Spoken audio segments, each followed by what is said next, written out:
Good morning, everyone. I hope all are fit and fine. In our last class, we started chapter number 3, Effect of Physical Exercise on Human Body System. Today we started from book page number 43. First of all, note question.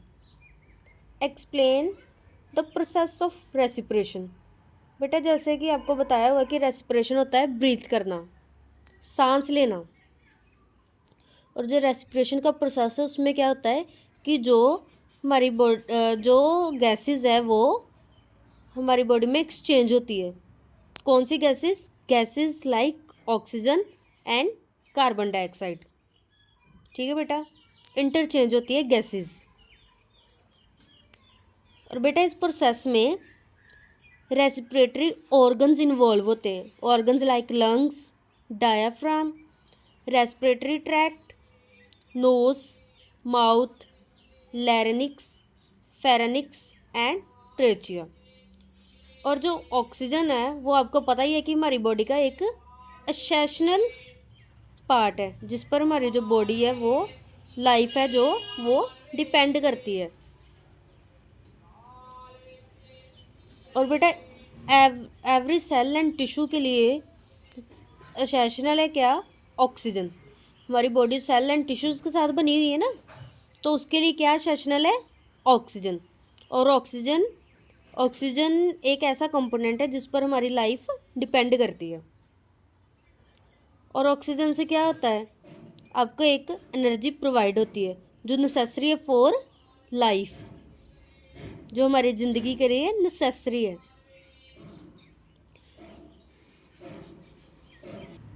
और बच्चे जब आप सांस लेते हो, ठीक है, तो आप अपनी बॉडी में ऑक्सीजन जो है उसको इनहेल करते हो और जो कार्बन डाइऑक्साइड है उसको आप एक्सेल करते हो। ये है बेटा रेस्पिरेटरी सिस्टम और रेस्पिरेशन प्रोसेस। क्लियर है बेटा सभी को? और बेटा ये 2 टाइप की होती है। Respiration is of a 2 types. First is external respiration और ब्रीथिंग। एक्सटर्नल, ठीक है बेटा। जो एक्सटर्नल रेस्पिरेशन होती है उसका जो प्रोसेस है वो होता है लंग्स में, जिसमें वो हेल्प करता है एल्वियोली में, एयर सैक में। ठीक है, जो एल्वियोली है वो क्या करती है? एल्वियोली का काम है जो कार्बन डाइऑक्साइड है उसको डिफ्यूज़ करना ब्लड से और ऑक्सीजन को फ्यूज़ करना विद ब्लड। मतलब जो आपका ब्लड है, ह्यूमन बॉडी के अंदर जो ब्लड है उसमें एल्वियोली जो है वो कार्बन डाइऑक्साइड को निकालती है और ऑक्सीजन को फ्यूज़ कर देती है। ठीक है, इसको बोलते हैं एक्सटर्नल रेस्पिरेशन। इसे एक्सटर्नल रेस्पिरेशन को हम बोलते हैं ब्रीथिंग। क्लियर है बेटा? और इनहेलेशन और एक्सहेलेशन 2 टाइप की ब्रीथिंग होती है एक्सटर्नल रेस्पिरेटरी में। ठीक है बच्चे, नेक्स्ट है बेटा हमारे पास इंटरनल रेस्पिरेशन और टिश्यू रेस्पिरेशन। बेटा इंटरनल रेस्पिरेशन में के प्रोसेस में होता है कि ये कहाँ पर प्लेस कर रही है जाकर? इन टिश्यूज़ एंड सेल। और इसमें क्या होता है? जो ऑक्सीजनेटेड ब्लड है वो रीच करता है आपके टिश्यूज़ तक। टिश्यूज़ तक कब रीच करता है? जब आपकी जो बॉडी में ऑक्सीजन यूज्ड हो रही है और दोबारा से एनर्जी प्रोडक्शन करनी है, उस टाइम पर ये ऑक्सीजन चाहिए होती है। इसको बोलते हैं इंटरनल रेस्पिरेशन और टिश्यू रेस्पिरेशन। टिश्यू रेस्पिरेशन क्यों बोलते हैं? क्योंकि वो जो ऑक्सीजन है वो किसके पास जा रही है? टिश्यूज़ के पास। ये था बेटा प्रोसेस ऑफ रेस्पिरेशन और the general working of respiration. Next question note करो everyone. Describe the organs involved in respiration. Organ बताने बेटा हमने जो रेस्पिरेशन में इन्वॉल्व है। बच्चे रेस्पिरेटरी सिस्टम में आपके ब्रीथ करने के लिए बहुत सारे डिफरेंट पार्ट्स जो हैं वो इकट्ठे वर्क करते हैं, जिसकी हेल्प से आप ब्रीथ करते हो, जिसकी हेल्प से आप सांस लेते हो, और ये डिलीवर करती है एयर टू द लंग्स। बेटा फर्स्ट जो है ऑर्गन माउथ एंड नोज़, इसमें आप क्या करते हो कि आप जैसे माउथ को ओपन कर कर एयर को पुल किया, और जो बॉडी है वो आउटसाइड से जो एयर को अपने अंदर पुल करती है, वो है रेस्पिरेटरी सिस्टम। सेकंड है एपिग्लोटिस्ट। बेटा इसमें होता है कि टिश्यू जो है फ्लैप होते हैं और एंटर करते हैं थ्रू ट्रेचिया, और क्लोज होते हैं when you swallow to keep food and liquid out of your airway. Next है बेटा ऑर्गन, बच्चे नेक्स्ट ऑर्गन है साइनस। बेटा साइनस होता है जो होलो एरिया है between the bones in your head, और इसका काम क्या है, ये रेगुलेट करता है टेम्परेचर को और ह्यूमिडिटी को, जो एयर हम इनहेल करते हैं। नेक्स्ट बेटा लैरिंक्स, जिसको हम वॉइस बॉक्स भी बोलते हैं, जिसके थ्रू जो हमारी बॉडी से साउंड आवाज़ प्रोड्यूस होती है, और ये भी होलो ऑर्गन्स हैं। Hollow organ that allow you to talk and make sound when air in और आउट। नेक्स्ट बेटा फेरेनिक्स, थ्रोट। बेटा ये ट्यूब होती है जो डिलीवर करती है एयर को from your mouth and nose to the trachea, wind pipe में। ट्रेचिया बेटा पैसेज होता है जिसका जो कनेक्टिंग करता है your throats and lungs. Next is bronchial tubes और ब्रोंची। बेटा ब्रोंचियल ट्यूब्स और ब्रोंची होती है कि जो एक विंड पाइप के नीचे ट्यूब जैसे जो कनेक्शन होता है लंग्स के साथ, वो होती है ब्रोंची। और ब्रोंची जो है, ब्रोंचलीज जो आगे है वो स्मॉल ब्रांचेस होती है ऑफ द ब्रोंचियल ट्यूब, जो लीड करती है एल्वियोली को। और एल्वियोली का काम तो आपको पता ही है कि ऑक्सीजन को फ्यूज़ करना एंड कार्बन डाइऑक्साइड को डिफ्यूज़ करना। नेक्स्ट बच्चे हमारे पास लंग्स। लंग्स बेटा 2 ऑर्गन्स होते हैं जो रिमूव करते हैं oxygen from the air and pass it into your blood. ठीक है बेटा। नेक्स्ट बेटा एल्वियोली। एल्वियोली बेटा मैंने आपको पहले बताया कि टिन्नी एरिया सैक होते हैं इन द लंग, जहाँ पर जो एक्सचेंज होती है oxygen and carbon dioxide. Next है लंग लोब्स। ये भी बेटा सेक्शन है लंग्स के। हमारे राइट लंग में 3 लोब्स होते हैं और लेफ्ट लंग में 2 होते हैं लोब। Next is capillaries.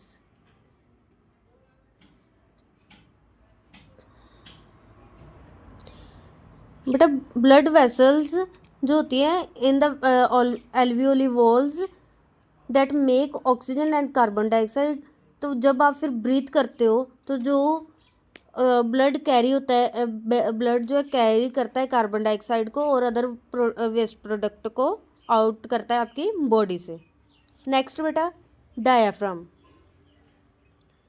बेटा ये एक मसल होता है जो आपके लंग्स में पुल करता है इन एयर और पुश आउट करता है उसको, और ये हेल्प करता है एयर को इनहेल करने में into the out of your lungs. Next बेटा रिब्स, जिसको हम रिब केज भी बोलते हैं। ये बोन्स की सराउंड होता है और प्रोटेक्ट करता है हमारे लंग्स एंड हार्ट को। ये तो बेटा ऑर्गन जो इन्वॉल्व होते हैं रेस्पिरेटरी सिस्टम में। नेक्स्ट क्वेश्चन नोट करो everyone. Explain the mechanism of breathing. Breathing का मैकेनिज्म क्या है वो बताओ। बेटा मैकेनिज्म ऑफ ब्रीथिंग ये है कि जब आप ऑक्सीजन को इन करते हो, इनहेल करते हो, तो जो आपके मसल्स हैं रिब के वो कॉन्ट्रैक्ट होते हैं। जैसे बेटा बुक पेज नंबर 44 के डायग्राम में शो हो रहा है कि जो मसल्स है वो रिब जो है वो कॉन्ट्रैक्ट होता है और जो रिब केज है वो पुल होता है अपवर्ड एंड साइडवर्ड, ठीक है। और एट द सेम टाइम जो डायाफ्राम है, डायाफ्राम पता है ना सभी को, जो डायाफ्राम है वो कॉन्ट्रैक्ट होता है और फ्लैटन हो जाता है। ओके बेटा। और जो साइज़ है हमारे लंग्स का वो इंक्रीज़ हो जाता है और साथ में वॉल्यूम भी इंक्रीज़ हो जाता है। और लो प्रेशर में डेवलप होते हैं, लो प्रेशर डेवलप हो जाता है हमारे लंग्स में। So the air is sucked inside through the nose and mouth. ये थी बेटा जब आप इनहेल करते हो। साथ में डायग्राम भी देख लो कि आपके जो रिब है वो अपवर्ड और साइडवर्ड हो जाते हैं, ठीक है। और जो रिब केज का जो साइज़ है वो बढ़ जाता है और जो डायफ्राम वो कॉन्ट्रैक्ट एंड फ्लैटन हो जाता है। इनहेलेशन का ये सारा प्रोसेस है। उसके बाद बेटा जब आप ब्रीथिंग आउट करते हो, ठीक है, जब आपने ब्रीथ आउट किया तो उसमें अब क्या होगा, जैसे पहले जो रिब केज है वो एक्सपैंड हुआ था, अब जो आपका रिब केज है वो स्मॉलर हो जाएगा, मतलब रिलैक्स होगा, ठीक है। और साथ में जो था हमारा डायाफ्राम भी तो साथ में कॉन्ट्रैक्ट हुआ था, फ्लैटन हुआ था। अब वो डायाफ्राम भी एम्प्टी हो जाएगा, मतलब खाली हो जाएगा, रिलैक्स हो जाएगा, ठीक है। और जो एयर है लंग से वो पुश्ड आउट हो जाएगी बॉडी से, ठीक है बेटा। ये है प्रोसेस जब आप ब्रीथ इन करते हो और जब आप ब्रीथ आउट करते हो। क्लियर है बच्चे। और जब आप रेस्ट पोजीशन में होते हो तो उस टाइम पर आप 15 to 20 times in a minute आप ब्रीथ करते हो और उस टाइम में आप इनहेल करते हो 500 ml to 300 ml of air in each breathe.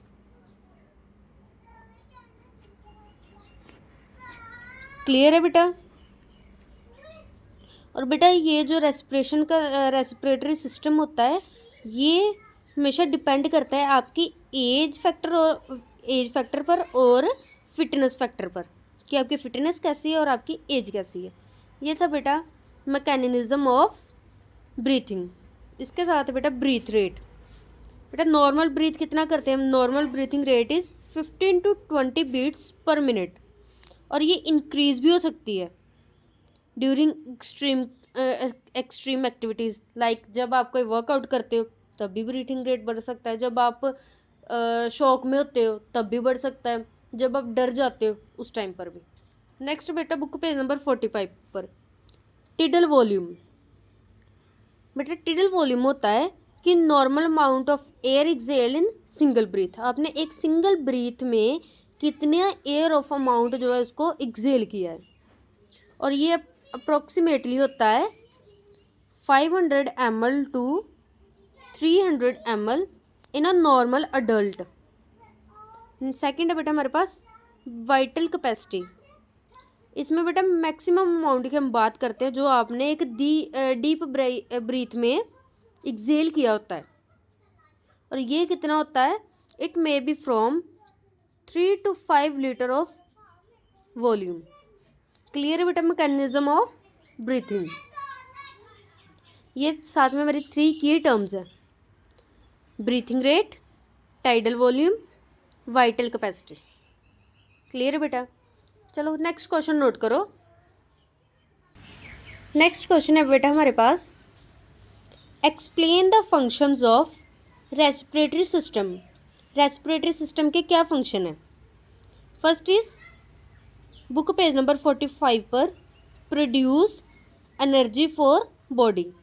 हम ब्रीथ क्यों करते हैं, ब्रीथ करते हैं हम कि हमारी बॉडी को जो है एनर्जी मिल सके फॉर डूइंग एक्टिविटीज़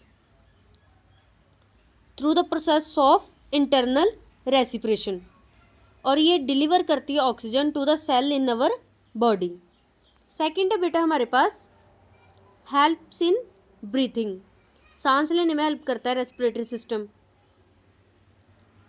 जिससे जो आपकी ब्रीथिंग है पॉसिबल होती है through the process of external respiration. Next है हेल्प्स इन टॉकिंग। टॉकिंग बेटा आपको पता ही है, बातचीत करना। रेस्पिरेटरी सिस्टम से साउंड भी जो है, जब आप एयर इनहेल करते हो तो उसी से साउंड प्रोड्यूस होती है, तो ये हेल्प करता है आपको टॉक करने में और स्मेल करने में थिंग्स को। Maintains body temperature. बेटा जैसे हमने बात की थी कि साइनस में जो हेड के बिटवीन बोन्स होती है होलो एरिया में, उसके थ्रू रेगुलेट करता है टेम्परेचर को एंड ह्यूमिडिटी को। जो आप एयर इनहेल करते हो उससे जो आपका बॉडी टेम्परेचर जो है वो मेंटेन रहेगा। क्लियर बेटा। Next is deliver oxygen to working tissue. हमने बात की थी कि इंटरनल रेस्पिरेशन को हम टिश्यू रेस्पिरेशन भी बोलते हैं। क्यों बोलते हैं? क्योंकि उसमें जो ऑक्सीजन है वो डिलीवर की जाती है टिश्यूज एंड सेल्स को, जो हेल्प करती है आपकी ऑक्सीडेशन प्रोसेस में। Remove waste gases. Remove waste gases. बेटा वेस्ट गैस आपको पता ही है हमारी ह्यूमन बॉडी में कौन सी है? Carbon dioxide. तो उसको हम एक्सेल कर देते हैं, हमारी बॉडी से आउट कर देते हैं थ्रू रेस्पिरेटरी सिस्टम। नेक्स्ट है बेटा प्रिवेंट्स एलर्जिक एजेंट्स।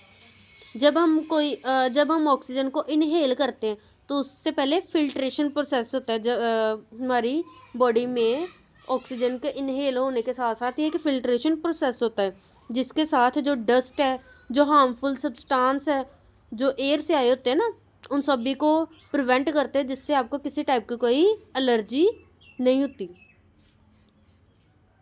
और इरिटेट नहीं करती आपकी बॉडी को वो एयर। नेक्स्ट बेटा डेवलप्स रेजिस्टेंस। बेटा रेजिस्टेंस में ऐसा होता है कि जो एयर बोन्स से आपको कोई डिसीज़ होने के चांसेस होते हैं, हमारा रेस्पिरेटरी सिस्टम उसको पहले रेजिस्ट कर देता है। ठीक है बेटा। नेक्स्ट क्वेश्चन नोट करो everyone.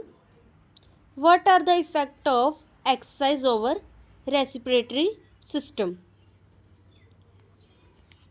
First is maximal oxygen uptake ability increase. बेटा जब आप डेली एक्सरसाइज करोगे तो उससे क्या होता है कि जो आपकी कैपेसिटी है ऑक्सीजन को इनहेल करने की, वो और ज़्यादा एबिलिटी जो आपकी इंक्रीज़ हो जाती है। मैक्सिमल ऑक्सीजन आप जो है वो इनटेक करते हो। Next is increase in vital and tidal volume. Vital and tidal की टर्म्स के बारे में हमने डिस्कस किया था।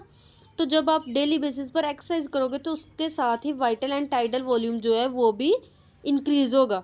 अमाउंट जो आप इनहेल करते हो वो इंक्रीज़ हो जाएगा और जो ऑक्सीजन जो जिन टिश्यूज़ तक पहुंचनी है वो और ज़्यादा अच्छा हो जाएगा।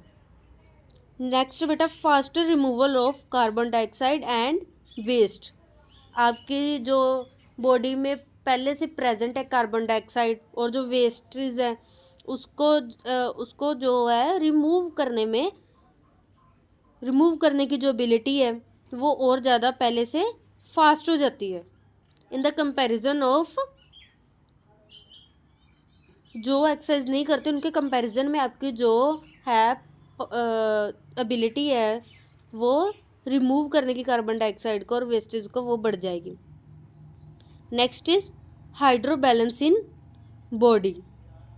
बेटा जैसे लोगों को वाटर जब टाइम पर नहीं मिलता तो उससे डिहाइड्रेशन हो जाता है उनको, तो ये डिहाइड्रेशन होने के जो चांसेस है रेस्पिरेशन वो उनको डिले करती है।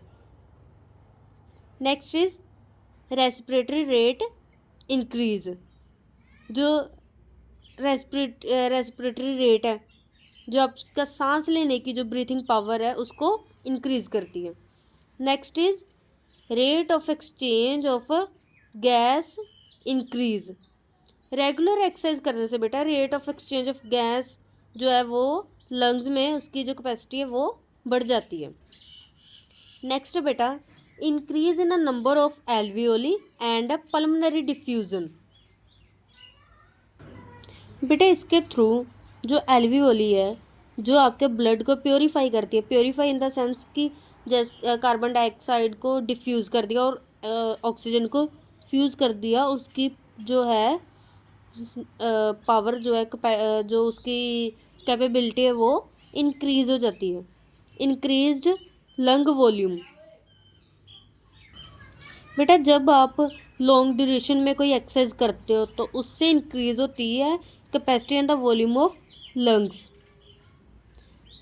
बेटा अगर आप उसको कंपैरिजन करोगे ना एक नॉर्मल इंडिविजुअल के साथ और एक ट्रेंड इंडिविजुअल के साथ, तो आपको बहुत ज़्यादा उसमें जो डिफरेंस मिलेगा। Next is increase in aerobic endurance. Aerobic endurance आपको पता ही है, एरोबिक एक्सरसाइज कौन सी है, जिसमें आप जो है ऑक्सीजन जो है विदाउट ऑक्सीजन आप एक्सरसाइज करते हो, ठीक है। तो उससे ये एरोबिक इंडोरेंस जो है आपकी और ज़्यादा बढ़ जाती है। Next is improve metabolic system. बेटा जो एक ट्रेंड पर्सन होता है उसका जो मेटाबॉलिक रिएक्शन होता है ना, वो फास्टर एनर्जी प्रोडक्ट करता है with less consumption of oxygen और एफिशिएंट एनर्जी प्रोड्यूस करता है। नेक्स्ट है बेटा बुक पेज नंबर 46। नेक्स्ट है बेटा respiratory muscles become strong and efficient. Respiratory muscles आपको पता ही है, जैसे इंटरकोस्टल एंड डायफ्राम, वो पहले से ज़्यादा जो है वो स्ट्रॉन्ग और एफिशिएंट हो जाते हैं। और जब आप लॉन्ग ड्यूरेशन में कोई काम कर रहे हो, कोई स्ट्रेसफुल एक्टिविटी कर रहे हो, तो उसके लिए आपको हेल्पफुल होते हैं रेस्पिरेटरी मसल्स। नेक्स्ट बेटा increase resistance power. Resistance power जैसे मैंने आपको पहले बताया हुआ है कि जैसे जब हम एयर को इनहेल करते हैं ऑक्सीजन को, तो उसके साथ कुछ डस्टफुल जो है पार्टिकल्स वो भी तो हमारी बॉडी में इन्वॉल्व हो सकते हैं ना। तो हमारी जो बॉडी है वो पहले उसको फिल्ट्रेशन का प्रोसेस कर देती है, जिसके साथ होने वाली कोई भी कॉमन हेल्थ लाइक कोल्ड, कफ, अस्थमा, स्नीजिंग, हेडेक जो है उनको प्रिवेंट कर देती है। Next is expansion of chest. बेटा जब आप रेगुलर एक्सरसाइज करते हो, जो आपकी चेस्ट है जो एक्सपेंड होती है वो काफ़ी ज़्यादा बढ़ जाती है, इंक्रीज हो जाती है। नेक्स्ट बेटा पल्मोनरी डिफ्यूज़न। बेटा पल्मोनरी डिफ्यूज़न होता है exchange of gases like oxygen and carbon dioxide. और किस में एक्सचेंज होती है? In the between lungs and the blood. इसकी पावर जो है वो भी इम्प्रूव हो जाती है। Next is improve metabolism. बेटा जब एक ट्रेंड जो पर्सन है उसका मेटाबॉलिज्म को आप जीडी के मेटाबॉलिज्म के साथ कंपेयर करोगे, तो एक स्पोर्ट्समैन का, एक ट्रेंड पर्सन का जो है मेटाबॉलिज्म वो ज़्यादा अच्छा होगा और उसकी जो है एनर्जी प्रोड्यूस करने की जो पावर है वो भी फास्ट होगी और उसकी जो ऑक्सीजन उसकी लेस कंजप्शन होगी और स्ट्रेस होगा जो हार्ट पर वो भी लेस होगा।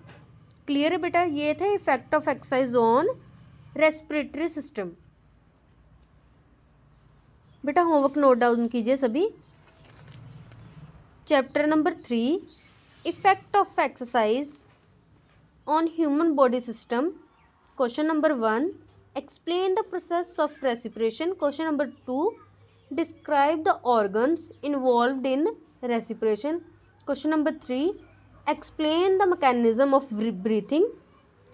बेटा ये क्वेश्चंस आपने राइट करने और रेफ़र करना है आपने क्लास वर्क नोटबुक जिस पर आपने क्वेश्चंस नोट किए हैं, और साथ में book page number 43 and 44। Thank you.